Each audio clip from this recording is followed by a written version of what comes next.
Okay, so in this video, I'm going to break down exactly the process that we use to scale online coaching businesses from 0 to 6 figures a month consistently, so that you can basically go into your business and do exactly the same thing. So there are kind of four main parts of the structure that you need to take every lead that you generate through in order to make sure that they are an easy close at the other end. And in order to do that, we need to make sure that everything that we build, everything that we implement, focuses on selling that lead on three things. You, as the offer owner, what makes you qualified in order to be able to help somebody get from where they are now to where they want to be. So where they are now, maybe it's no secondary income to 10K a month secondary income. Maybe it's owning no properties to owning 10 properties, whatever that like goal is on paper. And I'm not talking about, that super salesy, tangible, like living the dream goal. I'm talking about, okay, they come into my coaching business, I am going to coach them. This is the result that I'm going to get them. So we need to sell them on you as the individual to get them there. Second thing is we need to sell them on the vehicle. If their goal is to go from 0 to 10K a month, for example, why is it that Airbnb, e-commerce, trading, whatever it is that you offer is the thing that's going to get them to that point? So that's the second thing. And then the third thing is themselves. And this is very much rooted in fear.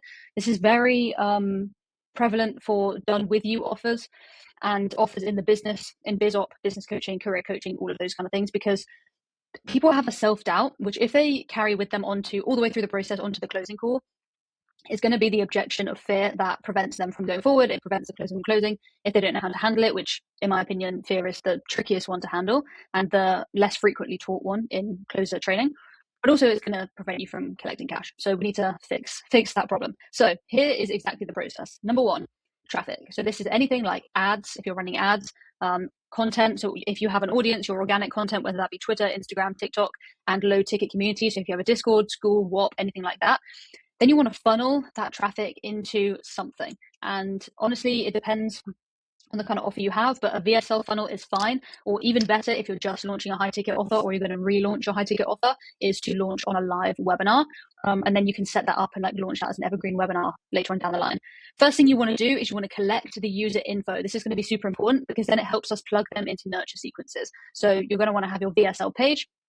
You're basically just want to collect their name, email, and phone number so that your setters, which we'll get to later, can reach out to them, speak to them, qualify them, and potentially set them on a call. So every lead that you collect is an opportunity for you to collect cash.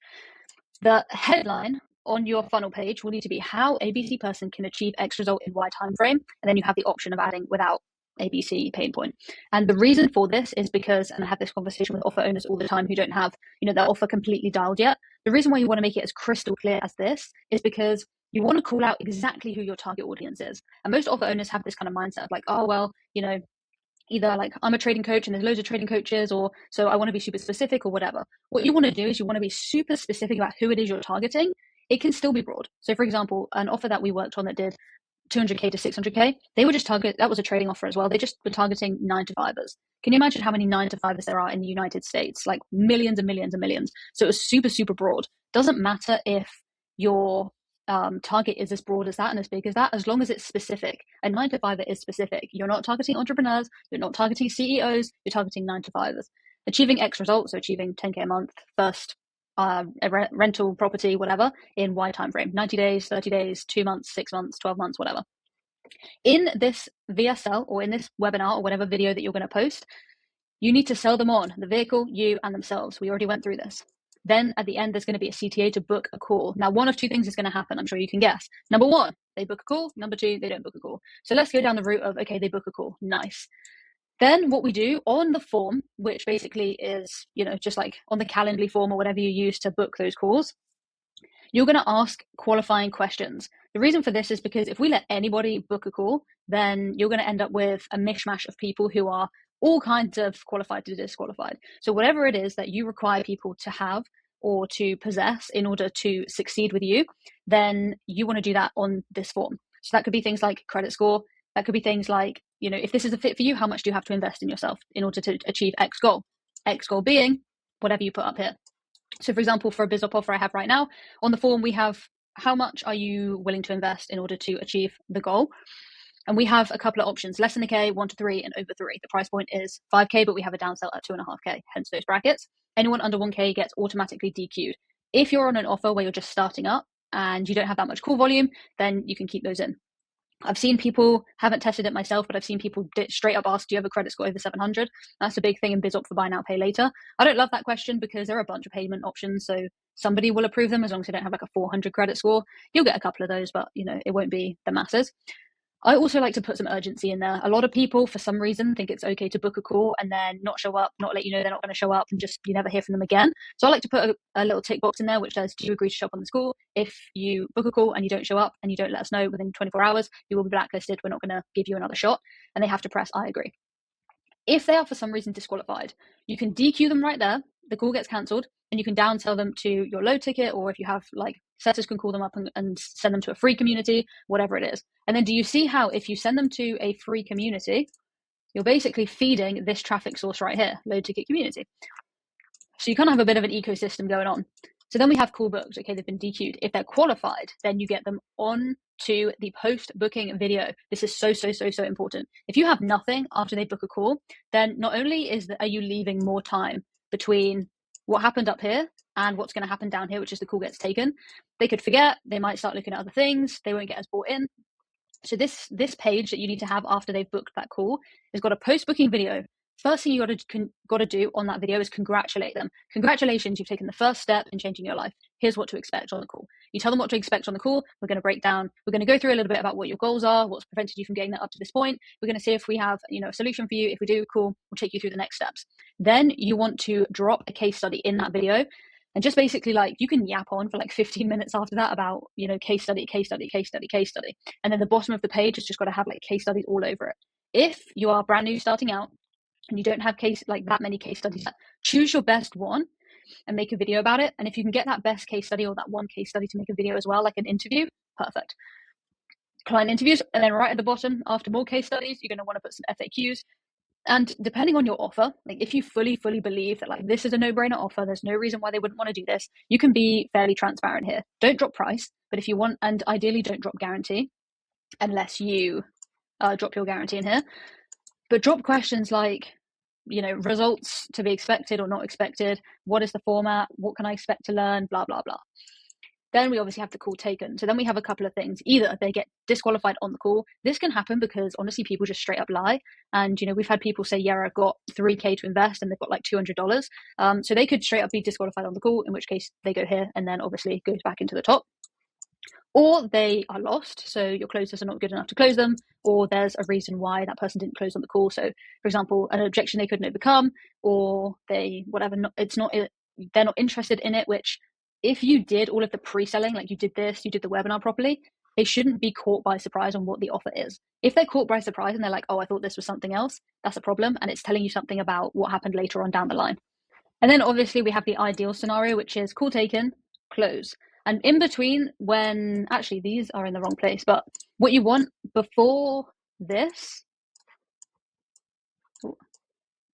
you want this in here so that you make sure that these people show up on the damn call. You do not want to have no shows. You want to have a show rate of above 65%. So out of all the people that were if 10 people booked, 6.5 of those, or out of 20 people that booked, 13 of those should show up on the call as your kind of baseline. Everything over that is really good. So you want to send pre-call reminders, pre-call emails. You want the setters to confirm with them, yep, are you going to be on the call? You send them case studies. And on CRM systems, it shows you if they've opened them or not. And I also like to send out a text. This has worked pretty well for us, where we send out a text which says which is a video from the offer owner, and it can be evergreen. It's not like they have to record one each time, but it's basically a video which just says, hey, so you booked a call with my team, super excited at the prospect of having you in the community. Please make sure that you show up on the call. If you don't confirm your call slot within an hour of the call starting, we're just going to cancel it and give it to someone else. I also send that in a text, and then they confirm either by liking the message or just writing back confirm or something like that to make sure they show up. It won't eradicate all no-shows, but it will help a lot. And then we've got obviously call taken, close, and then after this, the onboarding process is super important. Every person that comes into your community is a potential case study for you. So you want to make sure that the onboarding process is super smooth, because if these people are dropping $5K, $8K, $10K on something, then just after they've spent that money is going to be the highest point of buyer's remorse, which means that they are going to be thinking oh, should I have done that? Should I have done that? Whatever. You need to have VAs in place. You need to have the closers in place, knowing how to do the onboarding, sign the agreement, knowing what email to send to it. They get access to the community or whatever straight away. If there's an onboarding call or their first one-on-one call, they want to book that with them straight away. The more roots that you can get this person to put into the ground with you, then the less likely it is that you're going to have chargebacks unless you do a terrible job later on down the line. You want to turn these people into case studies so they can turn into more money for you. So then we have the other option, which is call not booked. So don't forget, they've come in, they've watched the Evergreen webinar, you've collected their information, you gave them a CTA to book a call, and they decided not to book. So here's what you want to do next. Remember at the top, we took their name, phone number, and email. We're going to get a setter from the sales team to call them. And we're going to just reach out and say, hey, this is Daisy calling from Jason's team. Saw you attended the webinar, but you didn't book a call. I'm just curious to see what you thought of the webinar. They're going to tell you what they thought. Either they're going to tell you, oh, I thought this was about something else. Oh, I wasn't really sure if it's for me. Oh, I have questions. In which case the setter can handle some of those objections of like, I don't know if this is for me. Hit them with case studies. I had a couple of questions. Sure. What are your questions? How can we get them on a call? There's also an email flow. Hey, saw you showed up to the webinar. Hope you loved it. Here's a couple of case studies from people that attended the webinar 3 months ago. Look at the results that they've got now. And then you want to send them a bunch of value. So you didn't book a call, like here's the link in case you missed it. And then we want to, in all of these instances, assume that they still want to be in business with us. Any sign that these people have that, oh, they're not sure, is going to make them feel unsure. So then we want to send them value and trust. So any videos, any obviously I'm going to say case studies and testimonials, but any value that you can give them everything possible for them to be able to do it on their own, but make them want to do it with you. So give them whatever. One of two things is going to happen. Either they're not going to be interested, it's not a fit, they're disqualified, or you're going to set them on a call and then we go through this process. So essentially that is how you run this process in the most effective way. And all of these things will